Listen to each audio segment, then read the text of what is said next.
The Ghost of Medway Services. A story by Neil M. Thorne. Part 3.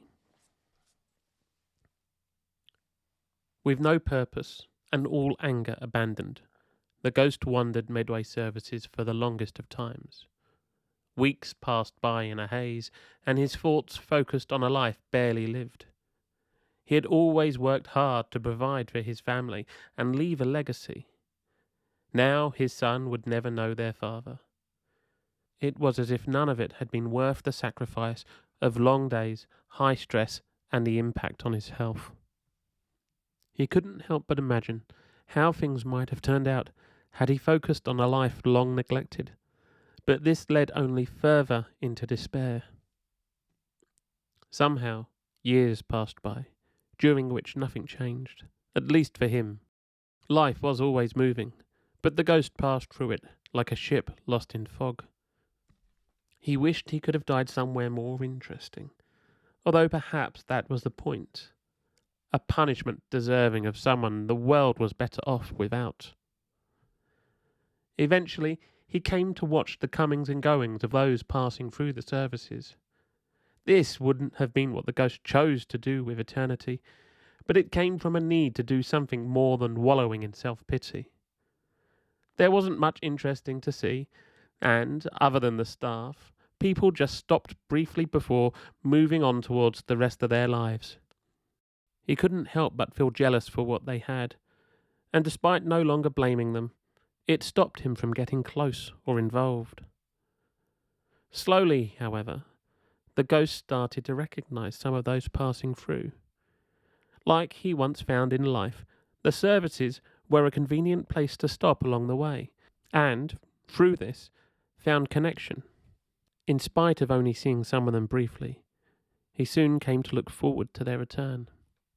Eventually, it was all he wanted to do, watching those brief glimpses of life as they passed through. From day-tripping families filled with chaos and happiness to drivers caught short in desperate need of the facilities. The ghost found it strange that somewhere as mundane as a grimy motorway services could become a port of call for many a weary traveller, even if just for a short while. Day or night, people came, not just to rest, but to meet as well, either for business or occasionally something more personal. Over a period of years, he watched with interest 2 truck drivers stopping from different directions would always make the effort to meet, as if this were the only place they could find the freedom to be themselves. Of all those passing through, he never saw anyone he knew from life, and often wondered what was happening to the world in his absence. Then, after nearly a decade, that changed. He might not have recognized him, were it not for the bag he carried. In another life, it had been the ghost's own, and only upon realizing this did he understand that the man once worked for him. He was accompanied by a woman who was dressed just as professionally, and so the ghost followed. They found a table to sit at, overlooking the busy road below. For a long time they talked about work, and it became clear she was new to the company, and he wondered if this was perhaps even a part of the business he left behind.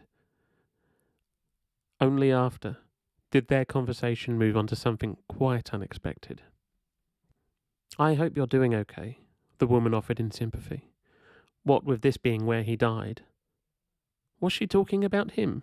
The ghost wondered in shock. "I'm okay." The man seemed only a little uncomfortable. "This is the first time I've been back since, well, you know." "What was he like?" she ventured to ask. "Some of the others said he was difficult." That could be true, the man accepted, and for a moment the ghost was unsure he wanted to hear more, unable to dispel a memory that the world was better off without him. "But," continuing without much pause, "I owe him everything." The ghost, who had just been about ready to flee, stopped. "He gave me this job when most others wouldn't. I can't deny he wasn't easy to work for, but he was driven to make his business succeed. He cared, although took on too much. I wish I'd stepped up more, as things might not have turned out how they did. You took charge of things after, though, she reminded him. So I've been told. His wife said he spoke highly of me, although he never gave me any clues on that front, he laughed. I'm pleased I could make something of his legacy, for him and his son. The ghost was too shocked to do anything, now regretting not telling his assistant how much he thought of him before it was too late. What happened to her? His wife, I mean, the woman then asked, and now the ghost felt himself pulling away, uncertain he wanted to know. Doing well, the man told.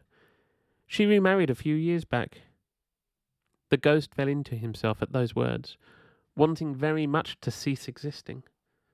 Still, after what happened, we made sure they didn't want for anything. It's what he would have wanted. I would like to have met him, she acknowledged, and the ghost smiled, despite himself. Anyway, the man checked the time. We'd best be getting on. Business awaits. Within moments, they were gone, leaving the ghost a great deal to think on.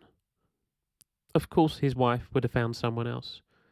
It would have been naive to have believed otherwise. But the knowledge still hurt. There was no anger, however, and, in a way, he was happy to finally know that the world he once knew had not fallen apart in his absence. Life, outside the confines of the services, was swiftly moving on, even if he could not.